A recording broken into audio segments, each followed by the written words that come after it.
All right, and we are now live. Awesome. Welcome, everybody, out to September's Game of the Month discussion on Star Fox Assault. And I have thoughts on this game, and we're going to share them. But joining me today, once again, is the one and only Sir Lulz, Zachary, the man himself, right here. Hello. Howdy, everyone. I want to make sure that we actually have you on audio real quick, because I forgot Sure, to double check that because I am a scoundrel. So, okay. Yep, no, we're good. We're good. Okay, there we go. All Nice. right. There we go. There we go. Bam. Star Fox Assault. Anyway, so I played this one back when it was brand new on GameCube in 2005-ish, I believe, is when it came out. So was this a game that you played back in the day as well, Zachary, or was this a new one for you? Yes, I actually got this. I don't know if I got it day one, but I got it within a week of its release. So I've actually been playing this one essentially the entire time it's been out. Oh, very nice. Very nice. So just on pure nostalgia, like looking back on this game, when you offered this game up as the game of the month for September, I was thinking in my head, I was like, oh, Star Fox Assault. Yeah, I remember having a fairly good time with this game. Like, I didn't really remember too much about it, because I think the last time I played it was in 2006. So I never owned it. I just rented this one quite a bit. Mm. Oh, I had the strategy guide for it. Nice. I unlocked everything. Nice. Yeah. And the unlock system in this game is interesting, that's for sure. So that would definitely be helpful. But yeah, going through and replaying this one for this Game of the Month discussion, I have to say that it kind of hurt my nostalgia goggles for it a bit in certain aspects, and then elevated it in others. Like it was a very, very odd playthrough for me on this game. Managed to go through, did the whole thing. I only did it on easy this time just because I wanted to make it through it pretty quick with all my other projects that were in the works. So, but yeah, so just first of all, I want to start off by saying flight games need to stop trying to put you on the friggin' ground. Like, just first and foremost, that is the most important thing to me to say is flight games must stop trying to put you on the ground.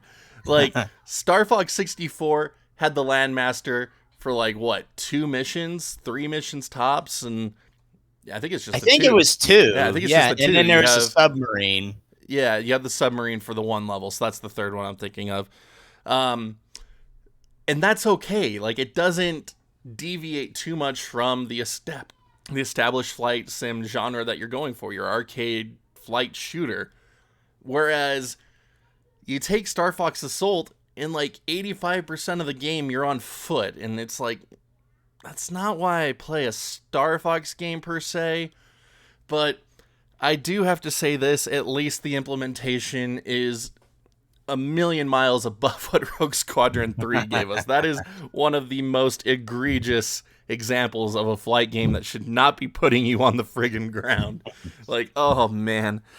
Like, after they had done it so well with Battle for Naboo, like, that was, like, on-ground missions that actually worked. Just, ugh.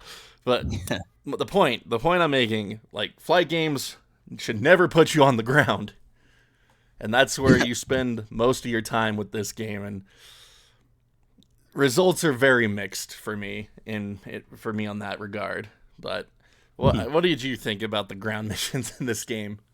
Okay, so going through it again, because I did play this a lot, but not after about 2000, I think 12 would have been the last time I probably casually played it. So the nostalgia was definitely bittersweet, because there were some things I really liked, and then there were other things that I didn't like as much as I remembered them, and then there were actually some things that hurt me. I was like, oh no.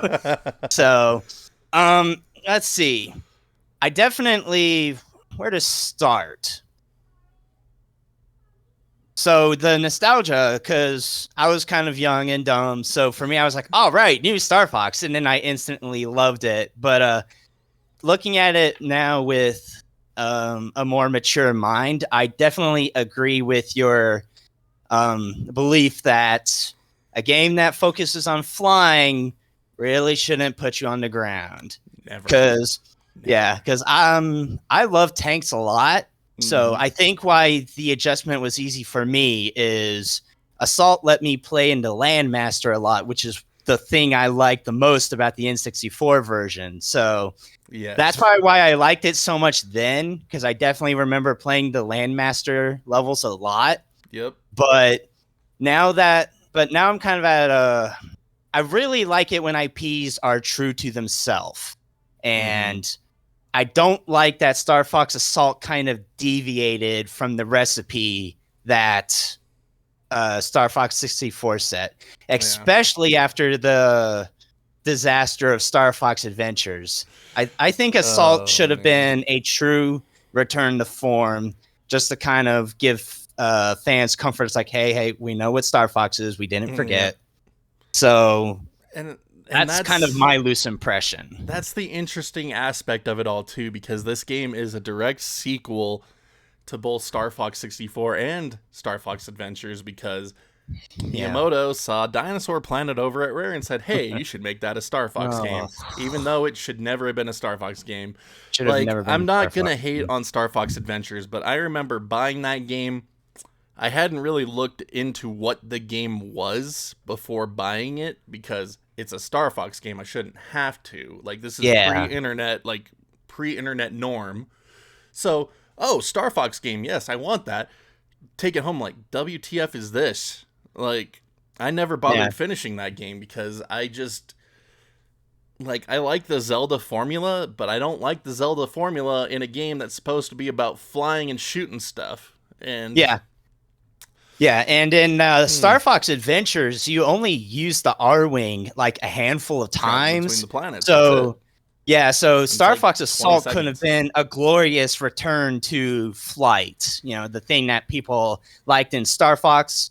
I can't say Star Fox 2 because it never released, but Star Fox, Star Fox 64, and then this weird dinosaur thing. It should have been a return to form, right? And, like, I don't mind it when game companies experiment, but if the experiment fails, that's data too. Go back. I mean, and it's not even that it was an experiment. It was literally shoehorning Star Fox and the IP of Star Fox into a Dinosaur game that had nothing to do with Star Fox. So, like, when you play through that game, like, you could tell that Fox isn't meant to be there. Like, the whole game would function perfectly, like, just fine without Fox.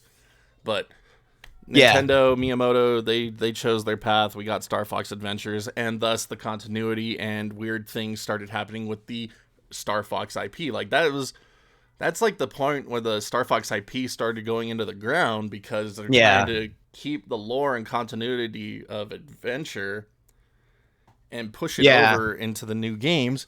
And it doesn't quite work out like you'd want it to, because, I mean, in Star Fox Assault, like, you have Crystal, who shows up on the screen here as a new pilot, and it's like kind of didn't mesh with her character in Adventure, at the beginning at least. I never finished it, so I can't really comment about how her character might have changed. But because she was like a queen of, I don't want to say a backwater world, but it's primitive. She was, on a primitive planet, and now she's all of a sudden an ace in spaceships, right? Yeah, like, it's not even hate against Crystal. I don't see someone going from dinosaur queen to space ace. Yeah, it's weird, but I mean, there's enough of a time jump that she could have gotten training. Like, okay, that's fine. But then also at the same time, like, there's a mission in Star Fox Assault where you literally go back to the dinosaur planet, and it's like, it's literally just shoehorned into the game just to make that connection. It served no story purpose whatsoever. And it's just, we are going to shoehorn this in here because this is a continuation of Star Fox Adventures. And it's like, don't forget about Star Fox Adventures. Don't do it. Because, like, I was really enjoying it, and then it's like, all right, we're going to go back to this dinosaur planet and redo the same thing you just did in the previous mission, but only on the dinosaur planet. Like, really? This game could have been one mission shorter, and I would have been A-okay with it, honestly. Yeah. Like, this isn't even a very different long location. Game. It's not a long game. It's only 10 missions in total, but it does get very samey, and that's another reason. Another thing that's kind of hurt my nostalgia of it is like, oh, a lot of these missions are exactly the same, just a different skin. So you're killing off the spawners and then other thing like, but and I think that's where nostalgia kind of didn't hold up for me, because again, the game came out in the early 2000s, so like how would you put it? Like Halo's the Flood. It's like, let's face it, the Aperoids are the Flood in the Star Fox universe. Yes, they are. And, and it works. It's like, it does work. Yeah, it does work to a point, but it works. It works like they didn't feel developed enough. And again, like you said with Samey, zombies are only so repetitive, and you need to shake it up. And you could argue that they shake it up, but I don't buy it. Because like you said, it's you have the grunts and then you have spawners, and it's some combination of those two. Yeah. And at least on easy, none of them are a major threat. Like, I game overed I died maybe like 2 or 3 times throughout the whole playthrough just because I kamikazed into things. Like, it wasn't because I actually got shot down. And, like, I think that's just from playing on easy, but like, even on easy, like, if there's a tanky enemy, you want to feel like that enemy is a tank, but it's like you just steamroll everyone with just your default blaster. Yeah. And, like, you never really had to change it up with the weapons, and, like, that's a disservice that an easy difficult can bring to the table for sure. And if you play it on a higher difficulty, that's obviously probably going to change, especially in this case, but I played through it on easy this time because I just wanted to make it through it again. So that's the experience I had is, hey, it's none of these enemies really feel that different from each other. They look different, but they all die in the one hit from your pistol. So, okay. Like, even the guys that look massive, it's like, pew. Yeah. It's like, okay. Yeah. Yeah, the weapons are interesting, to say the least. There's a good selection. Like, it's a good selection. Like, there's a pistol, machine gun, Gatling gun comes up in later levels, sniper rifles, rockets, grenades. Sniper is super clunky though, and I find that to be unacceptable because even with the dual stick controller method, you still have to be stationary to use it, right? Like, come on, let's face it. Halo and every other FPS up to that point has let you move with the sniper, so I can understand if you can't move with it with the normal control scheme, but with the dual stick control scheme, I think they should have allowed it. Yeah. Like, that's the problem. That's the problem with any games that involve third-person shooting or anything like that. First person, third person. After the advent of Halo, if your game does not match that level of control, it's instantly like a huge hit in my book. Like, that's one of the reasons why a lot of even PS3 games that are critically acclaimed I don't really care for, because they control like butt. And it's like, okay, we are like 10 years post Halo 1 and you have a game that controls like this? What on earth were you thinking? Yeah. Like this is one of my nicks about the original The Last of Us release. Like, that game controls like butt. It's like, in a post-Halo world, post-Killzone world even, like, Killzone 2 is a thing that plays way better than that. Like, how can a game control that bad? But like you were saying, Star Fox Assault, like, that's another reason why the on-grounds part sucks so freaking bad, is just the controls. Like, they have 3 control schemes. I went through all 3 of them, and none of them feel smooth. Like, when you're on foot, like, you're not in the tank, that one can work okay in the dual stick setup. Like, that one works okay minus the sniping thing you just mentioned. Like, that is, that's bad. It's functional. Yeah. It's bad, but, like, you can move, you can aim, you can shoot. Like, that feels okay. The problem from it comes when you jump in the Landmaster, and the Landmaster is supposed to be your favorite part. But the twin stick controls for the Landmaster are terrible, beyond clunk. Like, people say GoldenEye 007 has terrible controls. Like, I will take any of the control schemes in GoldenEye 007 over what we got in Star Fox Assault for that Landmaster. Like, and to put it into context, to put into context for people that haven't used the dual stick analog for the Landmaster, you can't strafe and move or at the same time. Like you're either going forward, left, right. Like imagine like a D-pad. Yep. The Landmaster is controlled with a D-pad with like no inheritance of momentum. It's like, oh, you want to go left? We're going left and nothing else. And it's slow. Like it's not even fast. It's slow. It's not fast, and you can't even turn because you can move the turret and the reticle. But then once the cannon reaches, I'm not sure what you would call that, but once it reaches the end of its pivot, it just stops. Yep. And then in order to actually turn around, you have to stop moving, turn around, and then it'll catch up. You can only, if you are moving forward, then you can turn. Yeah. If you are strafing, you can't turn. You can't turn at all. Like you're locked. Like looking forward. It's so bad. Like any part that involved the Landmaster I just said screw it. I'm going on foot. Like it's easier just to go on foot and get the deal rockets with the Landmaster. Like you're just as powerful on foot as you are in the Landmaster. The only thing that the Landmaster gives you is that extra layer of armor before you start losing health because you have the tank's life bar and then your life bar. Yeah. And since I was playing through on easy, it's like I don't need this thing in my life. Like I will just go on foot because at least on foot you have some semblance of decent controls. But, the Landmaster's controls are super offensive because the dual stick, it's not actually a remapped pad. All the dual stick controls for the Landmaster are just the default tank controls awkwardly shifted around. Seriously, like if you play it with the first set, the tank controls that the game starts with, and then do the Landmaster with the dual stick, and you'll realize it's the exact same movements, just awkwardly shifted. So it's not programmed differently or better. It's just clunky. So that's enough of this terrible Landmaster controls. And that was definitely one of the things, like I said, that kind of hurt. Like, oh, this isn't as buttery as I remember it. Yep. And that's unfortunate too, because like it could be a lot of fun if it didn't just control so badly. But I mean, that's kind of a staple of this whole game to me, because one of the things about Star Fox 64, I've been streaming StarCraft, but one of the things about Star Fox 64 that made it so great, like you had such precision over your movements. Like R leans you one way, you double tap it to do a barrel roll, and like the same thing with Z, you lean the other way and do a barrel roll. And for whatever reason, Namco is the company that actually made this game, not Nintendo. It was outsourced to Namco, and I had a lot of high expectations for that because of Ace Combat. Just going into my love of the flight genre.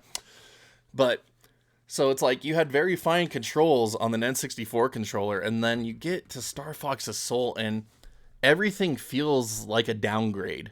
So instead of like, and then even on N64, like thrust to brake, like it was super easy. And now, for whatever reason, on Star Fox Assault, it's like, all right, so R is brake, L is to do a barrel roll if you press one or the other directions, and then you have to keep holding that direction if you want to do a quick turn in that direction. Y is boost, all of a sudden, so it's like, okay.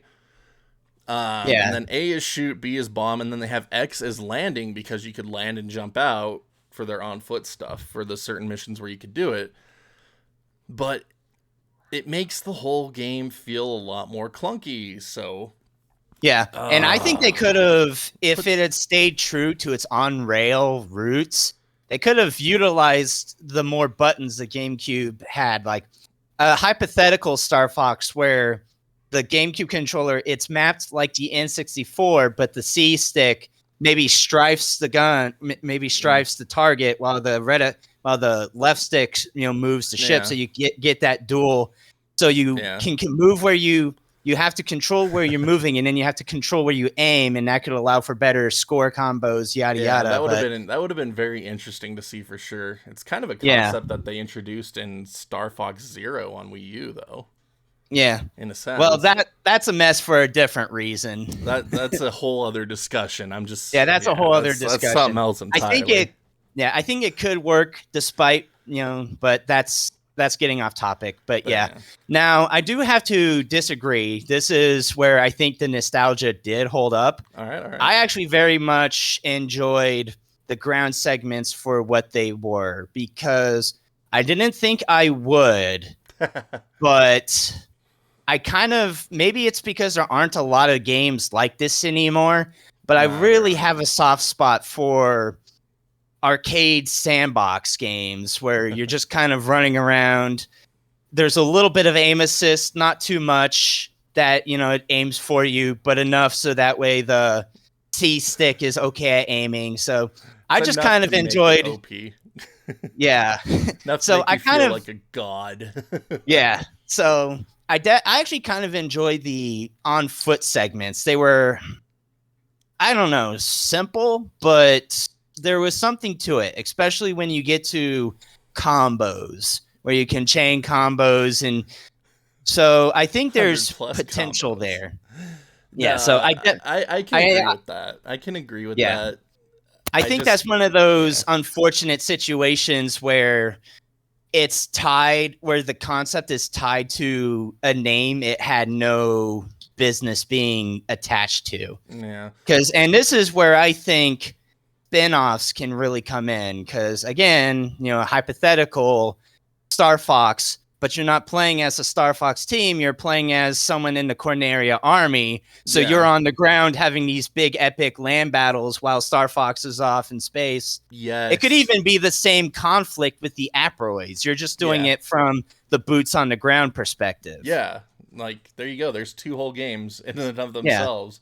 Yeah, because they could have a whole dedicated on-rail segment for the classic, you know, like Star Fox experience, but then like have meanwhile.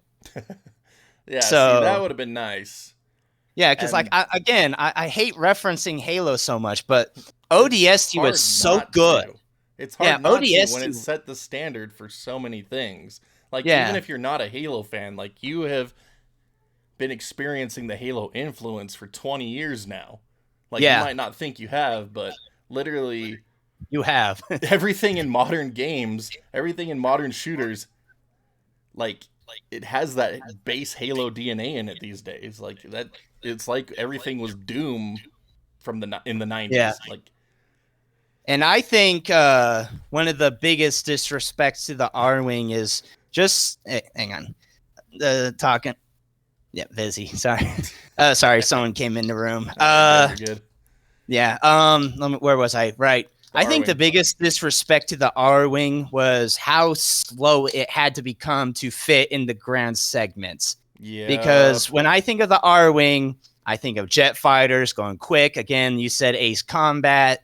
There was no speed in this game. Like, the R-Wing, it could have been a helicopter. Let's be honest. Yeah. It probably would have been better if it was a helicopter. It would have worked better for considering most of the missions took place in Atmo and that close to the ground. Like, it would have made way more sense as a helicopter. But the one thing, like, when you actually get to the dedicated flying missions, like where you're only in the R-Wing, like, those feel good. Like, those feel really good outside of the couple of control downgrades, in my opinion. Like, they might not feel like downgrades to a lot of people, but when you've played the 64 version so much and, like, you go to this, it's like, okay, this is awkward again. Yeah. But, like, the dedicated R-Wing missions, and there's only, like, 2 of them. 2 or 3 of them throughout the whole game. And I think another where the missed game shines opportunity the most to me, personally. Like, I don't mind the on-foot missions. Like I said, when you're actually on foot, it actually feels pretty good. But my problem comes from the fact that, like, 90% of the game is on foot when it's supposed to be Star Fox. Yeah, Star Fox are known for their ace combat flying, you know, not for their ground missions. Yeah, they're mercenary. They're a mercenary pilot team, not like. They're not supposed to be on the ground. Yeah. They're not boots on the ground. They're your air support. They're your air superiority. Yeah. I think another missed opportunity, which I think could have worked really well with the Aproids, maybe, I don't want to say better than the Andros story arc, but like at least as epic a different kind of epic maybe, is the branching paths. Mm-hmm. Because Star Fox 64, I think a lot of the fun was that you couldn't just jump to a mission, which might sound bad now, but it meant that it's like you had these nice short play sessions that was just about getting as many points as you could. And it made those levels that you rarely got to play because maybe you missed the gates or the triggers that would spawn. So it's like when you get to like when I got to Sector Z for the first time, it was a big deal because I'd always gone on the right side. So when I finally got on the left side, and it's like, oh my gosh, like it's like, because like when you play, I guess what I'm getting at is it's kind of like a new mode plus, because you play the game for the first time in Star Fox 64, you're naturally going to go to the right path. But then as you get better, you might go to the left, and then all of a sudden you're getting a new game, and then like, oh crap, there's a submarine. This is awesome. See, when and I then first you got to Aquas, the submarine blew my mind because I was like, holy crap. Yeah. But again, but that's one mission. Yeah. Yeah. But then but it was also optional because you could just skip it. You could go down the middle and then go left. So if you truly wanted pure R-Wing, you could do that, I think. I think you could skip even the Landmaster if you wanted to. I don't think you can skip the Landmaster because you're either going to get, what was it, Macbeth? The train? Or, I forgot about the Titania.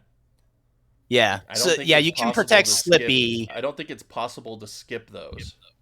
Gotcha. On either path. Because to get back to the left path, you have to do the 8 switches to kill the train into the base. And that sends you back into the left path. And then, if you do pure right, you're going to get Titania or whatever it was. Okay. I stand corrected. But my point still stands. You can. I don't think it's possible to skip the Landmaster.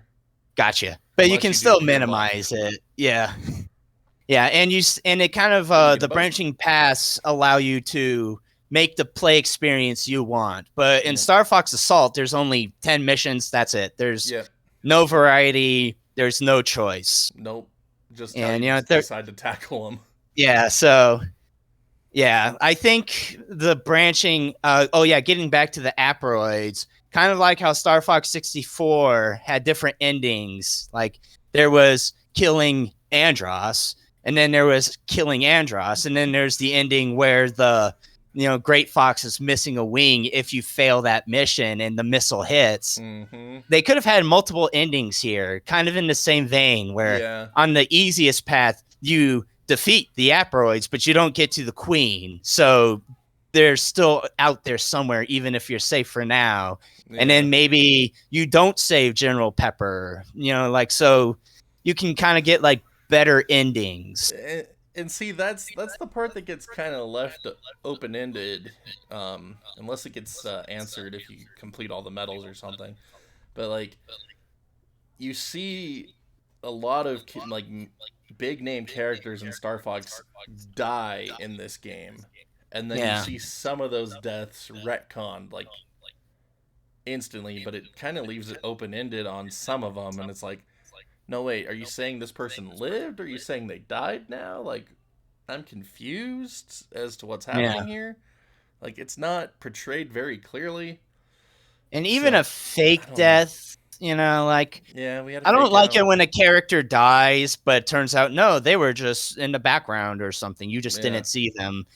It undermines the emotion on replays. Like, sure, for that first time, it might be like, oh, cool, they survived. But then afterwards, like, there's no emotion behind that scene, so it kind of falls flat. It's from kind the of like, afterwards. why couldn't they just have said, okay, go on ahead, I'm just going to go into this eject pod over here, like, don't worry about it. Like, why can't he have everyone all kinds of emotional turmoil, and, like, probably gotten them to complete the mission a lot more willingly than, oh, man, our buddy just died. Yeah. Oh, no, wait, no, he didn't. Hooray! Like, it's weird. And then how would Wolf and his team escape? How did they escape that? Like, wouldn't they have to come out the same path that Star Fox and his team did? Yeah. So wouldn't they have seen them?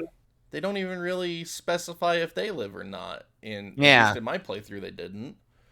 Like, Not for me either. like it's not, none of this stuff is specified, and it left it very open-ended. And I mean, we got the next Star Fox game on DS, Star Fox Command, and that's a game that I couldn't really get into either, just because I wasn't too invested in the strategy elements of the game. Yeah.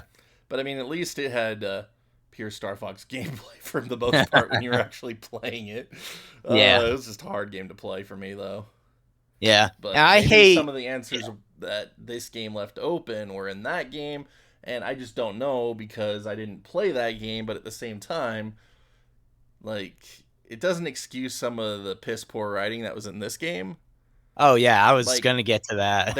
there's a lot to be said about, like, not revealing if a character lived or not. That's fine in most regards, but when this game did that for literally every main character, it's like, Oh yeah, yeah. They did that with Pepper. They did that with Wolf. Yeah.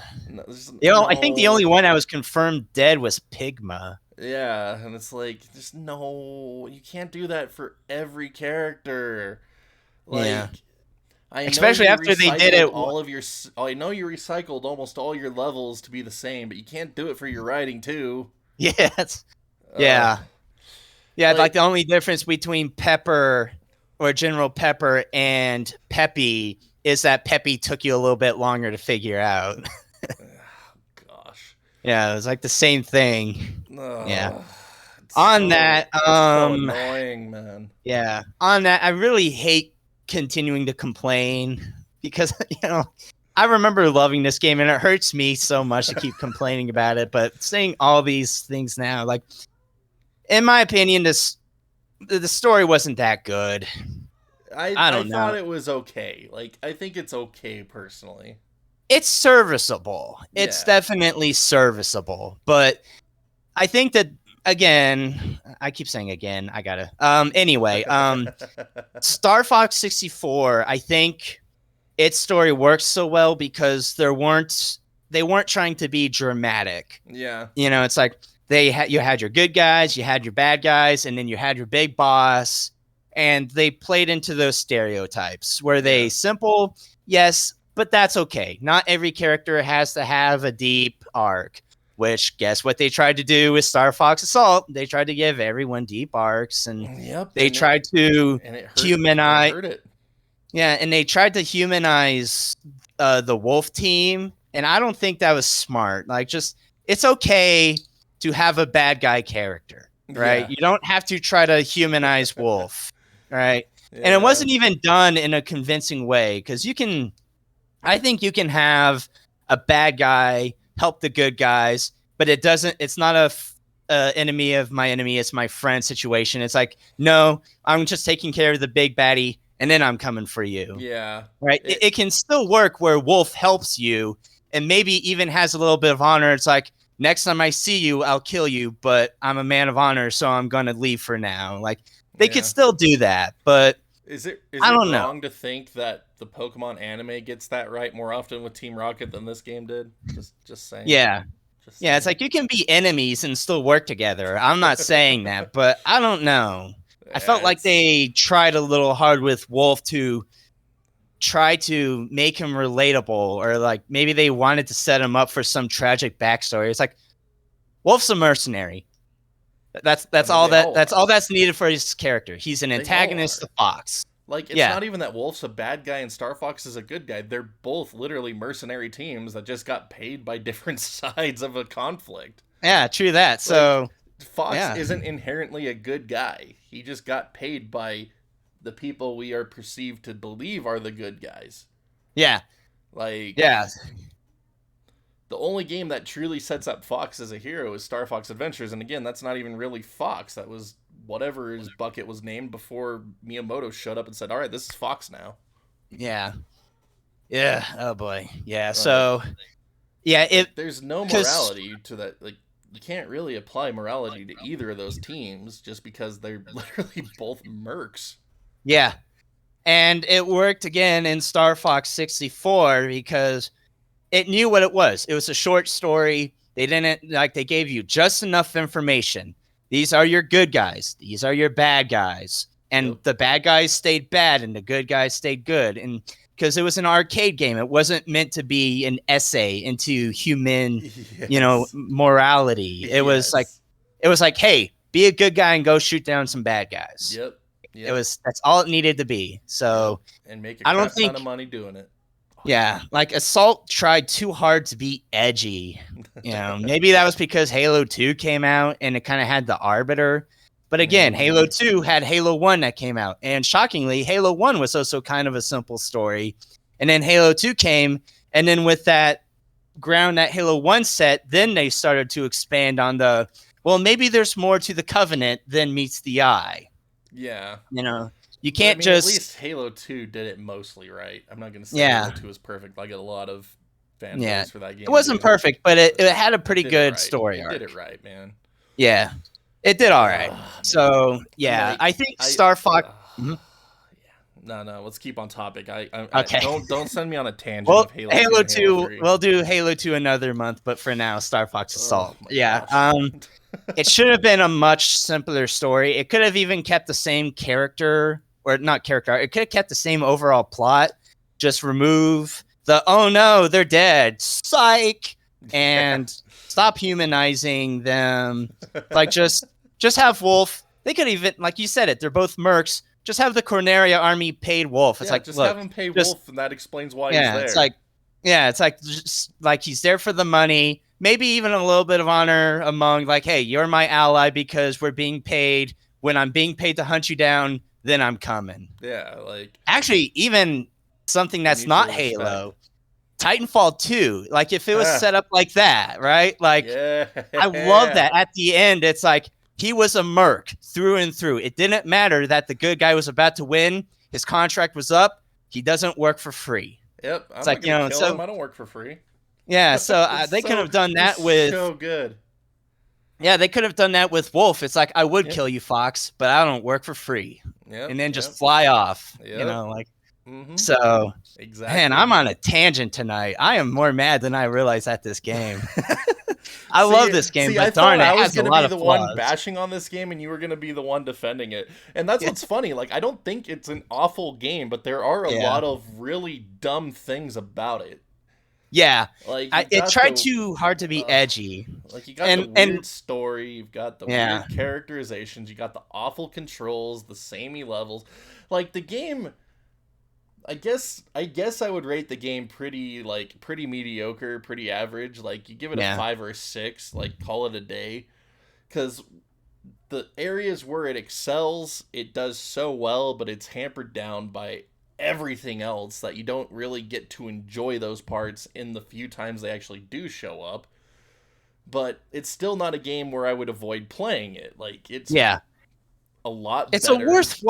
It's a worthwhile play. There's fun to be had in it, but it is fun. It's just not it's doesn't not hit quite the levels there. of Star Fox 64, which is a problem.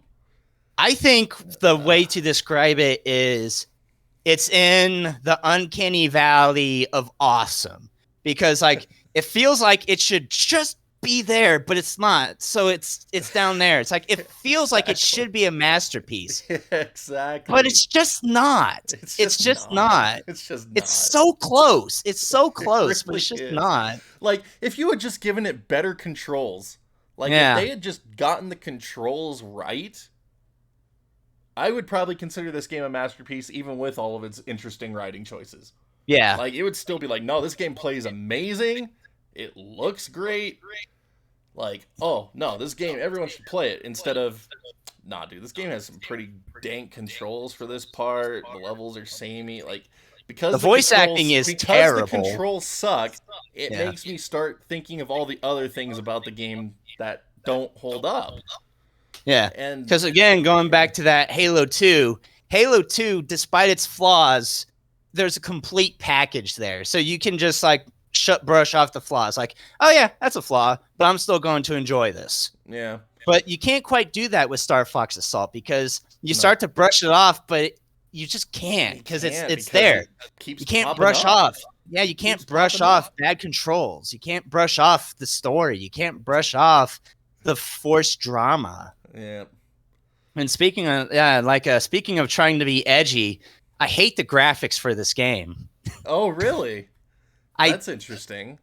Yeah, and I'm not even surprised because I hated it back then too. Like everything I hate about Halo 5's art style, this was the predecessor to it. Uh-huh. Like look up the videos of like the polygonal looks, and when the ships fire, it's just like it's literally trying to be sharp edges. It's trying to be edgy. There's nothing rounded in the art style. No, I hate the R-wing.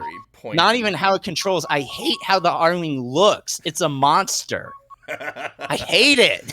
It Now feels like a very because that's the thing. Like Star Fox original, it was designed that way because of limitations of the hardware.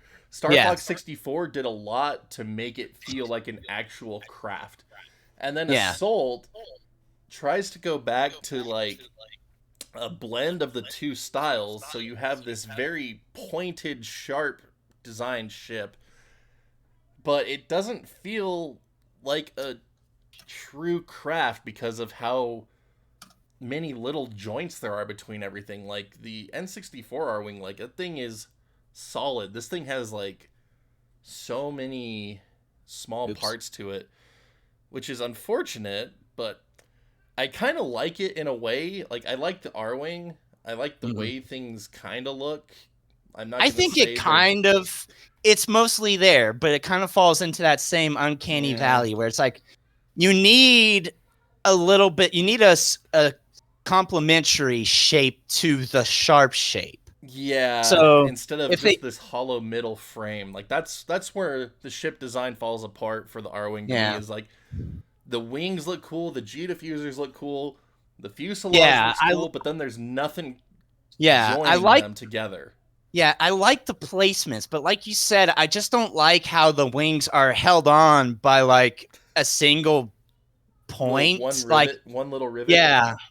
You know, like, and I sent you a picture of what I don't know. Like, it's so close. It could have worked, but I just don't like it. I think the one exception to that, and this might be my love of ground vehicles, this is how it should have looked right there. I don't know if you can see that, but yeah, it's like it's that photo I sent, it's kind of the same shape language, but it's rounded at places. And I think that's what the art style's missing. And it actually feels connected. Like it's connected. It's one piece. It's not the Rayman of R-Wings where it just has Rayman's the best way to put it. It doesn't have pieces of it floating off into nothing. Yeah. I understand that criticism. I think the game overall is very beautiful to look at. It's a different art style for sure compared to the fidelity. The fidelity is good for what the GameCube could do, and like the colors are fine. It's just the shapes are too pointy. They needed to put some rounds in there. It's gonna poke somebody's eye out. Yeah, I think.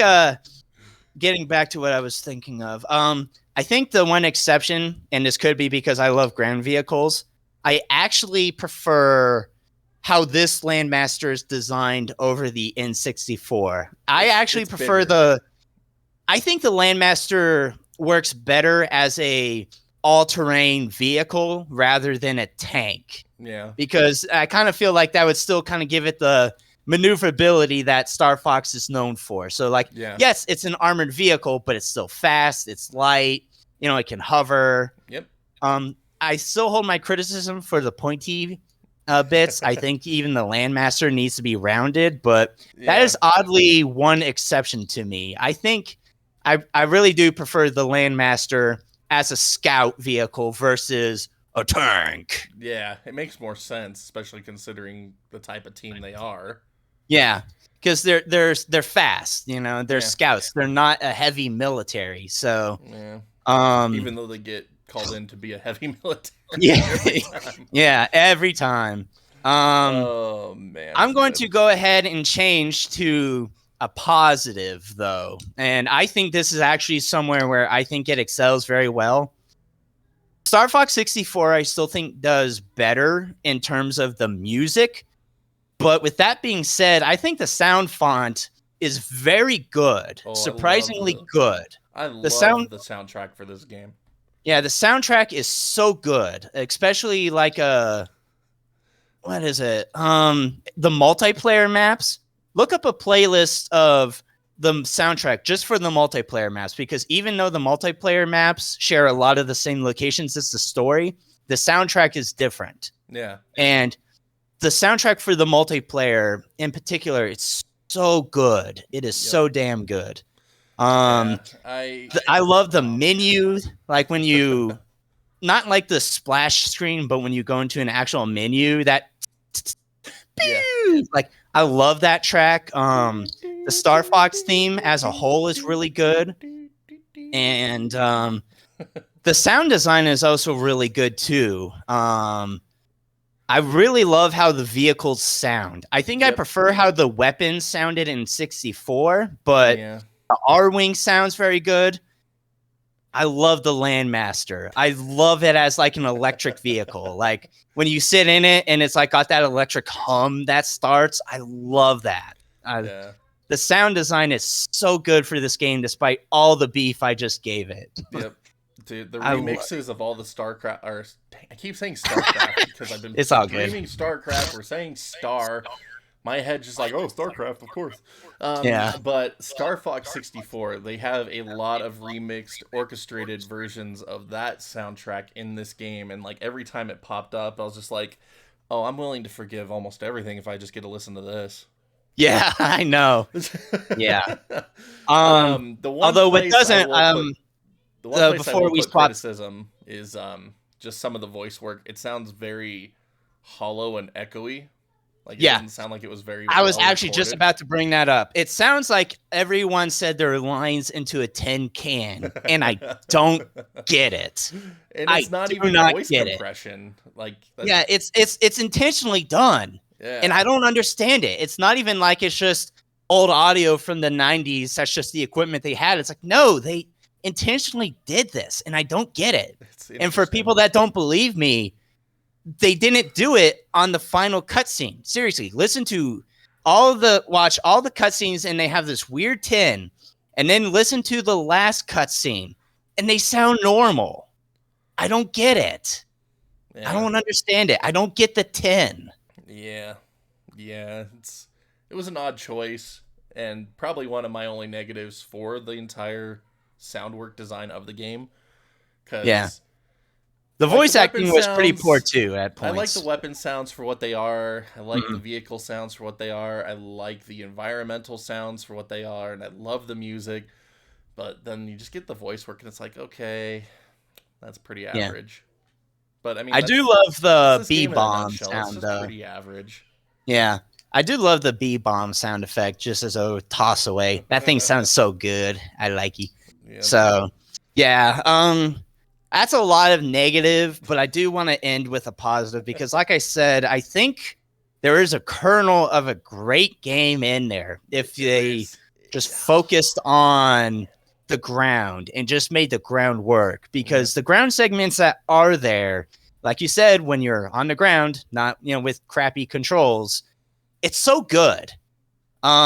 It's a lot of fun. It's the same kind of high score collectathon. I don't want to say collectathon. That's not the word, but but it's not a collectathon. But I was thinking of just like collecting a score, going for combo streaks, point hunting. Yeah, point hunting. There's a lot of fun to be had in that kind of casual arcade point hunting. Yeah. But they tried to make it more dramatic than it really was.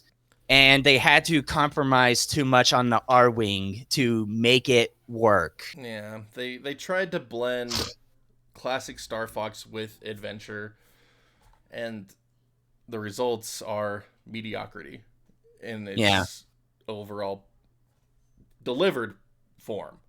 Yeah, and I'm not sure, you can correct me, I'm not sure if this is true, but wasn't LAN support supposed to be in the game with the broadband adapter? I have no That's idea. a rumor. I have no That's idea. a rumor I've heard. Never looked into the history of this game. Yeah. That's a rumor I heard. I'll have to check with my sources. So feel free to throw this away. Maybe it's because, but going off the assumption that's true, because I feel like I heard it was true. That was a major missed opportunity because, yeah, the broadband adapter didn't do the GameCube a lot of good, but looking at it, like if Star Fox Assault's multiplayer could have been played over like X-Link Kai today, that would have been so much. That would have validated the game right there, in my opinion. Yeah, that would have been cool because I mean the multiplayer mode. Multiplayer is really good. It can be a lot of fun. I didn't play it a lot back in the day because we'd rather play Halo. Yeah. But like we put some time into it, and I especially have always enjoyed the R-Wing versus R-Wing multiplayer modes. The pure on foot stuff is pretty good too. I don't care for the Landmaster stuff because it's too. The controls really ruin it again, but like on foot and R-Wing matches, like those could be pretty fun and pretty hectic. Like I have a few good memories of playing this game multiplayer. Yeah, but I mean, I haven't touched the multiplayer in this game since like 2006. So I guess that's a final positive about the game. Yeah. The game actually has, despite all the flaws of everything I've discussed, there are a lot of flaws, but the multiplayer, if you can get a good multiplayer session, you have a good game night in you. If you get a good casual game, night going, like if you get some buddies and get some Star Fox Assault, I think you're in for a good time because the multiplayer, there is a little bit of magic in the multiplayer. And while it doesn't have the custom game variety of Halo, there is some customization for that, like one-shot kill, jetpacks, tanks only, jets only, on foot only. There's some good variety in the multiplayer. So for sure, I would say it's even worth a play just for that. And like I said, the sweet multiplayer OST. Mwah. I'll need to listen. I need to listen to that again. I don't remember it at all. Oh yeah. So. Oh man. Yeah. So those are my thoughts on it. Right. I guess if I had to, unless you had something else to mention, but no, I think I've pretty much made my statements about this game. Let's close this one up here for this month's game of the month. So Star Fox Assault. I guess my closing thoughts then are my nostalgia. While I recognize a good kernel in there, my nostalgia regrettably doesn't hold up. Though with that being said, I do think there's a lot of fun in the game to be had in both the single player and the multiplayer. You just have to. It's regrettable that they compromised on rails for the game, but provided you can kind of look at it as a spin-off, I think you'll have a lot of fun with the campaign. And if you have 3 friends to play with, you'll have a good night full multiplayer. So it's definitely not hype worthy, but I think it's still a good game worth your time. Even if you don't buy it, it's worth a playthrough. All right. So yeah, for me, I think I never really had a lot of high nostalgia for this game. I remember liking it enough, and I pretty much keep that same opinion. I like it enough. It sucks that it couldn't have achieved greatness that it could have easily done just with a simple control overhaul. I can't state enough. They had gotten those on-foot controls and the tank controls would have been a much better game. And the R-Wing controls nailed down where they didn't feel like a downgrade to the 64 version. Like, the game would have easily been 8, 9 for me, even with all the other stuff that I've complained about it throughout this video. Like, get those controls right, and I'm pretty easy to have a good time and just sink into the game. But when your controls are terrible, it takes you out of the gameplay, it takes you out of the story, it takes you out of the experience, it makes you think about all the other things that are just kind of meh. And that's what Star Fox Assault does. I think it's worth a playthrough, especially for Star Fox fans. Get the story, get the lore, see how these characters have changed. It's just really unfortunate that this was kind of an evolution of the Star Fox franchise at this point in time, and it was outsourced to Namco instead of Nintendo handling it in-house. So that evolution kind of doesn't feel right in a sense, which is really unfortunate because Namco, at this point in time, Namco had made one of my favorite third-person shooters in Kill Switch, as well as my favorite flight sims of all time in Ace Combat. So, like, the studio had the DNA to pull off what they were doing with this game amazingly, and unfortunately, they got nowhere near the levels of either of those games with this delivery. And that's another thing that just kind of hurts my soul. It's like, this could have been like an 11 out of 10 game if you had just incorporated stuff from your own games. But Yeah, I agree. oh well. I mean, we got what we got. It's still worth a playthrough. It's not a long game. You can bust through this game in about 2 hours if you play it on easy. Definitely worth experiencing. Just do know that there are numerous flaws that might hamper the experience for you. But I'm just going to leave it with that one there. So, Zachary, thank you once again for joining me on this Game of the Month discussion. I believe we said we are going to look back at the original Gears of War from 2006 for October's Game of the Month. Kind of gives us a blend of horror aspects for the month of October without being true horror that I can't handle. So, Close enough, yeah. If you want to join us for a discussion on the original Gears of War, play through the game in the month of October, and jump on Discord with us, and we'd be happy to have you. So, Zachary, thank you again. Anytime. And then thank all of you for watching, of course, but we're going to call it there for the night. So I hope you all have an amazing month until we see you again. Later, everybody. Bye.